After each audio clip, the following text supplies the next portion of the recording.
shots from the champ. Usman letting it all go now. 20 minutes down, 5 to go. A dejected challenger. If it wasn't obvious enough, Leon right now is broken. What's wrong with you? You're too now. You got to pull it out of fire. You got to empty the gas tank here. He may have resigned himself to losing a decision. But that is not the cloth from which he is cut.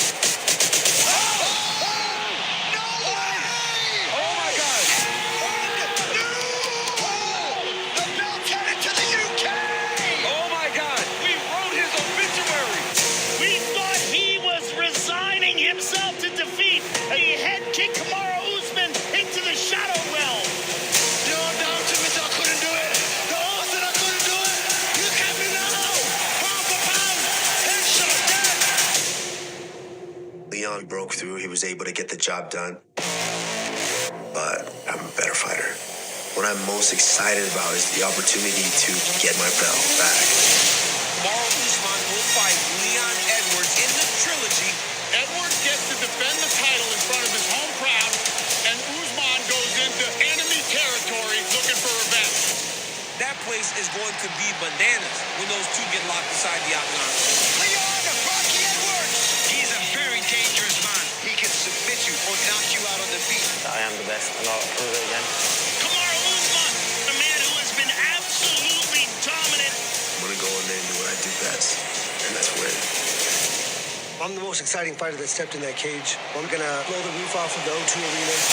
Justin Gaethje is an absolute savage. He just destroys everything in his path. But physique is for real. This guy is nasty. Every time he's out there, he's trying to finish. That card's going to be incredible. There is no better crowd than the crowd in London.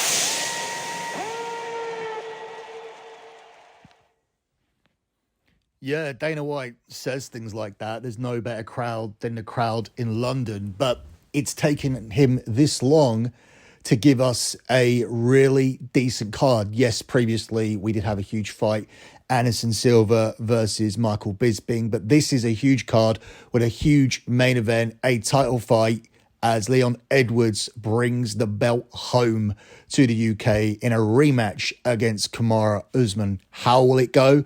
We'll talk about that in a second. First, let me let you know that, of course, you are listening to The Fight Show here on the Sports Gambling Podcast. This is a UFC 286 preview.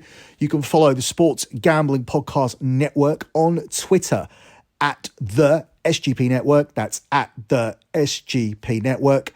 I am the host of the Soccer Gambling Podcast, and you can follow me on multiple Twitter accounts. First of all, the Soccer Gambling Podcast is at the SGP Soccer. Sorry, it's not it's just at SGP Soccer. That's at SGP Soccer. And the other Twitter account is at LockBettingCom. That's at LockBettingCom. That is the Twitter account for my premium pay service, lockbetting.com. And that has now delivered 117 months in a row of transparent track profit, including winning 3 of the last 4 UFC cards. So if you want to get my UFC plays, sign up for the service that has delivered 117 months in a row of transparent track profit, the service that went 6-0 with Champions League and Europa League futures in the round of 16. If you want to do your research, all of the spreadsheets, because we are transparent and tracked, are available on the lockbetting.com site, or you can do a quick bit of due diligence by looking at the Twitter account at lockbetting.com, because the pinned tweet is always the P&L from the previous month, so you can look back at the month of February, and that will be replaced shortly, well, in a few weeks, by the month of March. Also, with the same handle, check out the TikTok at lockbetting.com. That is a TikTok account that provides you with key betting information in short, fun, 40 to 45 second videos. We post the same videos on Instagram. The Instagram is simply at lockbetting. So, we will now tackle UFC 286, and we will begin with the main event as Leon Edwards does bring that belt home to defend it against Kamaru Usman. Kamaru Usman is the 1-2 -200 favorite to get his win back. Leon Edwards here is available at 7-4.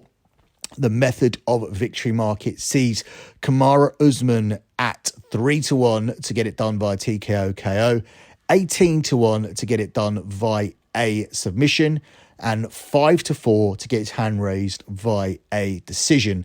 Leon Edwards, he's available at 5-1 via TKO KO, 18-1 via a submission, and he is 5-1 via a decision.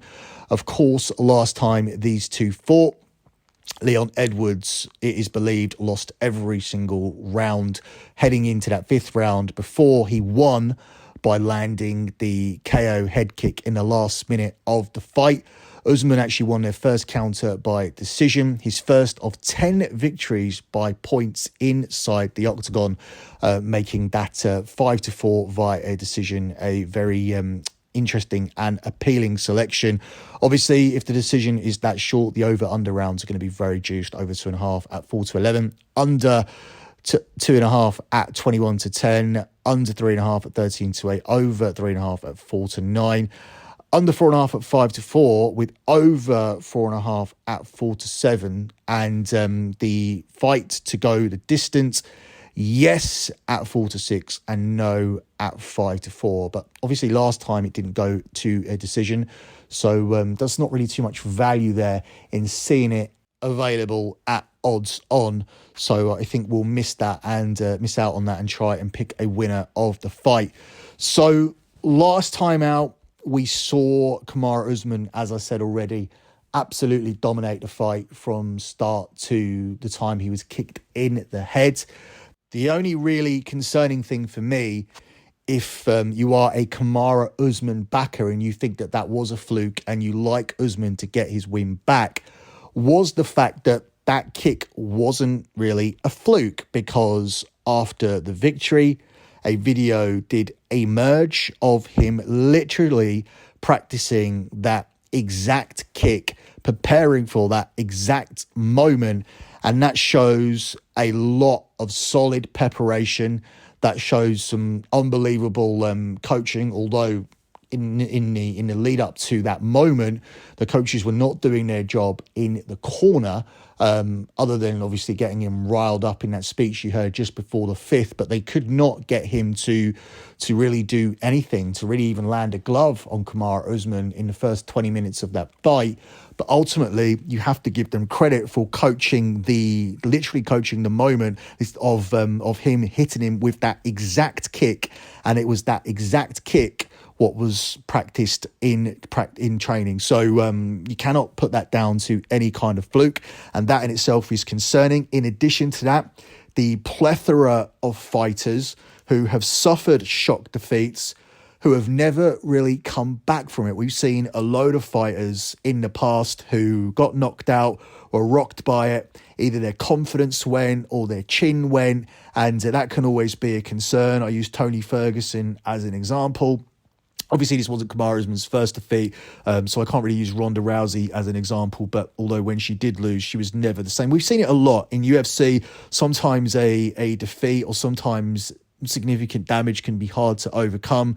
There's a whole list of fighters that we can name, but you get the message. They're the concerns that you have taking a fighter to win this fight, who ultimately lost the fight via that kick, but it was a prepared kick, and not knowing the damage that's done both physically and psychologically. I'm okay with it. I don't think that one kick to the head is going to cause any permanent damage to Kamaru Usman. Prior to that, we were talking about Kamaru Usman as the pound-for-pound best fighter in the world. We were also talking about Kamaru Usman potentially moving up one weight class, maybe two weight classes, and then everything came crashing down to earth with a kick.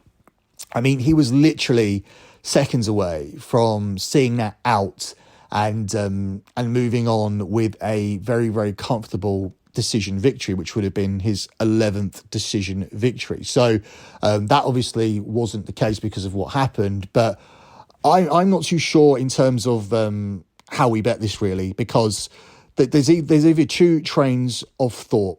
Either Kamaru Usman wants to come out here and avenge that victory significantly, because, you know, there's a weird thing in fighters' minds where I want to avenge a knockout with a knockout. I think that truly exists because one win is seen as being more glamorous and more impressive, Whilst if Kamaru Usman comes out here and edges out a decision, is that really revenge, and does that really put him back in place in the pecking order?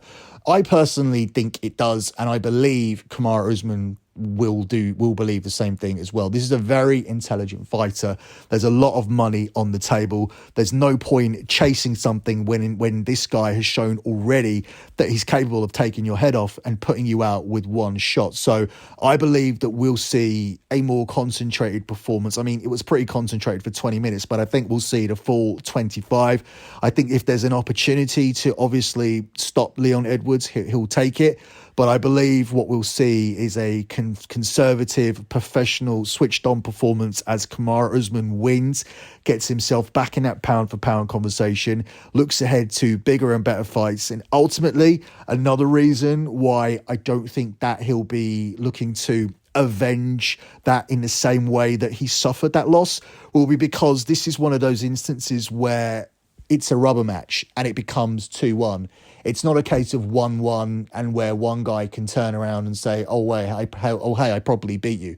The situation that we currently have, if Nate Diaz and Conor McGregor ever finally do go round to fighting for the third time, Nate actually convincingly beat Conor and choked him out, and Conor eked out a 3-2 decision, 48-47, with a lot of people believing that Nate won the fight. So that's debatable. Conor's victory is in no way holds up to Nate's.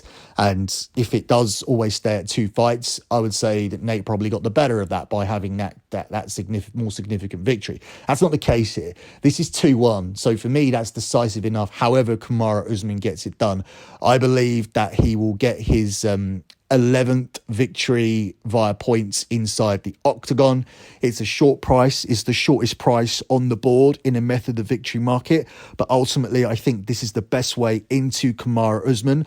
Alternatively, you could be looking at Usman here as a parlay piece. If you can get it at 1-2 minus 200 or around about minus 210, minus 220 at worst, I do consider this to be a solid parlay piece because it's a rare instance where you're getting a fighter at this price who was ranked so highly and now is priced up at a much different price than he was before. I believe that you're getting twice as good at odds as you did last time, and what you saw last time does not dissuade me at all. At the end of the day, I'm not going to call it a fluke because it was deliberately planned, but it was just that one moment in the fight that he had. Prior to that, we had over 20 minutes of Kamaru Usman dominating this fight. I believe that he continues to be that dominant here. I don't think he's going to be put off by the home crowd. Obviously, everybody's going to be 100% behind Leon Edwards, but I believe Kamaru Usman is experienced enough to deal with that. I think the Nigerian comes in here, just puts out a professional performance, gets the job done, gets his belt back and moves on to bigger and better things. And this will ultimately be a blip in the road for the career trajectory of Kamaru Usman as he gets his hand raised again tomorrow night. Before we move on to looking at some other fights here on this card, let's quickly tell you guys about WynnBET. WynnBET is, of course, the official online sportsbook of the Sports Gambling Podcast Network. WynnBET is now active in Massachusetts and a ton of other states. Be on the lookout for WynnBET Win Hours each hour from Thursday 5 till 6 Eastern Time. During WynnBET Win Hour, marquee games of the week, we'll have better odds on WynnBET, giving you a larger payout opportunity. And March Madness is here. So many ways to bet on the big dance. Sign up today to receive a special offer. Bet $100. Get $100. Limited to state availability. And of course, our DJs only. If you hit the biggest long shot parlay of the week, you get yourself a $1,000 free credit. There is so much to choose from. All you need to do is head over to wynnbet.com or download the WynnBET app.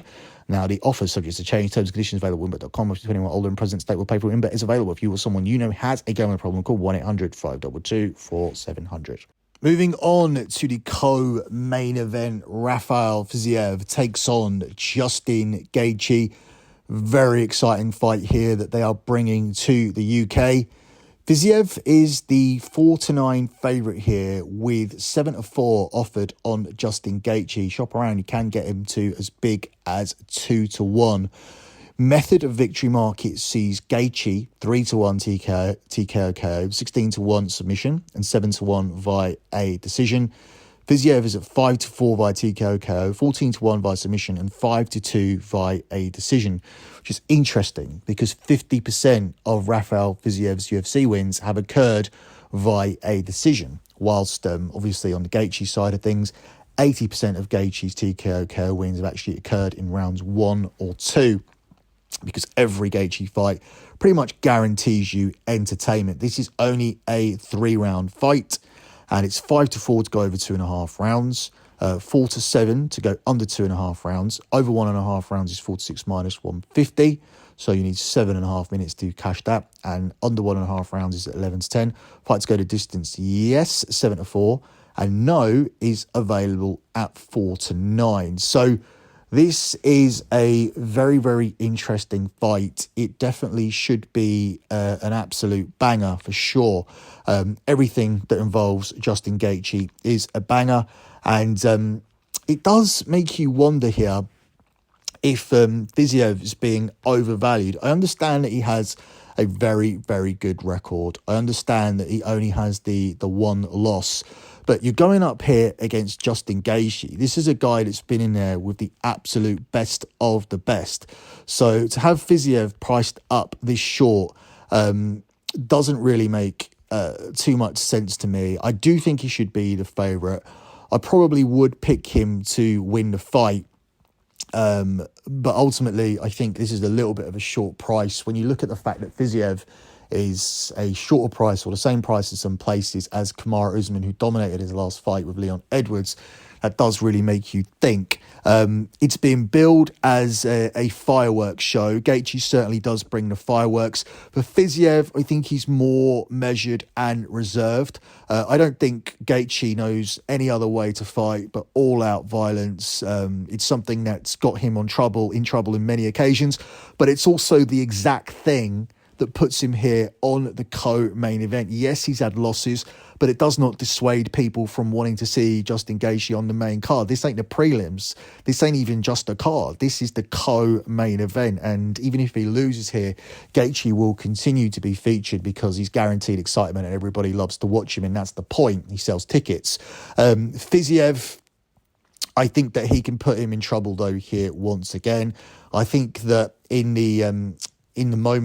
those firework moments, I think he can pick the better shots. I think he's probably better at identifying the risks and being able to adjust around them. I think Fiziev is going to give himself a taste of the fun and get involved in the war, of course, because that can't be helped when it comes to Gaethje. But I think he'll soon be able to identify what he needs to do to capitalise on these Gaethje flurries and potentially land a flurry himself or land something that puts an end to this fight. So I am going to take Fiziev. I do think that he'll get the stoppage, despite the fact that he has won half of his fights via a decision. He hasn't been in there with people that fight the way Gaethje does. And I do think he'll get the stoppage. I just think, given the fact that this is Justin Gaethje, and given the fact that Fiziev only really has one huge name on his resume, I think everything here is a little bit short for me with Fiziev at 5-4 via KO and 4-9 via knockout. But ultimately, if you're asking me to pick a winner with a gun to my head, I do think Fiziev does get it done here. I do think that he is going to be able to find the better shots in those moments, think a little bit more clearly in those critical moments, and be able to come away with the W here in this one. Before I move on to covering the last fight that I want to cover here on this show, let me quickly tell you guys about Underdog Fantasy, because we're brought to you by Underdog Fantasy and they are heating up for March Madness. College Pick'em is a great way to get in on the action, especially if your bracket is busted after day one. Plus, Underdog Fantasy has your favorite college basketball props. Head over to underdogfantasy.com and use the promo code SGPN for a 100% deposit bonus up to $100. That's underdogfantasy.com and the promo code SGPN. So, unlike the last show that we did for UFC, where we drifted off and we covered the Bo Nickel fight rather than covering the top 3 fights, here we keep it simple and we do cover the top 3 fights. And third on the bill will be the fight between Gunnar Nelson and Brian Barberena. Gunnar Nelson here is the 2-7 favourite, with the 11-4 being offered up on Brian Barberena. It's 8-1 that Gunnar gets it done here by TKO KO, 11-10 on the submission, and 2-1 he wins via a decision. Brian Barberena is 5-1 via TKO KO, 25-1 via submission, and he's 17-2 here to get it done via a decision. Another good fight here that is sending us to the UK, but ultimately I cannot see past Gunnar Nelson. I'm just torn between whether he gets it done via a submission or whether he does get it done via a decision. But for me, this is a decent parlay piece. You could easily put Gunnar here together with Kamaru Usman. This could be a decent way to bet two of the three main fights on the card. Style-wise, for me, this is Gunnar Nelson's fight to lose. If he's at his best, Barberena doesn't really have a chance here. Barberena does have a way of making things ugly and taking people out of their comfort zone. And if that's the case, you could see Gunnar Nelson grinding out a decision. But ultimately, for me, that's it. It's a case of whether he gets it done via decision or whether he gets it done via a submission. Barberena can be the spoiler king, and he would like to come to London and upset the European fans, but ultimately, I don't think that's going to be the case. I think Nelson will get himself into many positions where he'll be able to get the victory here. I'm not sold on Gunnar Nelson as a top gun in the division, but ultimately, I think he has enough grappling acumen to still beat a fair chunk of guys just outside the rankings. And for me, this one is a very winnable fight. And I think I'm going to take Gunnar Nelson to get this done via a submission. But ultimately, he's a parlay piece here, something that you could put together with Kamaru Usman. That gives you a vested interest in two of the three main fights on the card. And it's likely that you'll cash given the matchups as well. Closing out with your lock on the show. Given what we just said, talking about the last fight, this one is easy. We are going with a 2-fighter parlay, the exact parlay we just spoke about, and that is going to be your lock on the show. Can't really find a better way into Kamaru Usman like this. I do lean that he will get it done via a decision. That's definitely worth a sprinkle, but ultimately, I'm a little bit concerned about the whole let's avenge this the same way that we lost the last fight. Let's make this clinical and emphatic. Ultimately, I still end up with Usman, the guy who dominated the last fight. Edwards will have a lot more trouble engineering the scenario that won him the last fight against Usman. And Usman will, I think, be able to avoid it. As I said, I've made it very clear. I don't think it's a fluke, but Edwards capitalised magnificently on an opportunity, and the chances of him creating that opportunity again, despite it being in the UK, I don't think that exists. I think Kamaru Usman offers you up some value here, and I think he will get the win. And we'll pair it up here with Gunnar Nelson. This is simple for me. It's a little bit short, but we are getting a world-class Brazilian jiu-jitsu artist, whilst Brian Barberena still can't really wrestle to a world-class level. This is by no means a bargain, but it is a decent addition here to your parlay. So once again, your parlay here on this show, this lock parlay is going to be Kamaru Usman at the price of 1-2. And then we're going to add Gunnar Nelson at the short price of 2-7. So that's a parlay that pays you £193 from a £100 stake, a £93 profit. I think that's decent odds for two fighters that I think will win convincingly tomorrow on your main card. So that's it for me and this edition of The Fight Show, the UFC 286 preview. Good luck with all of your bets as always. Enjoy the fights and thanks for listening.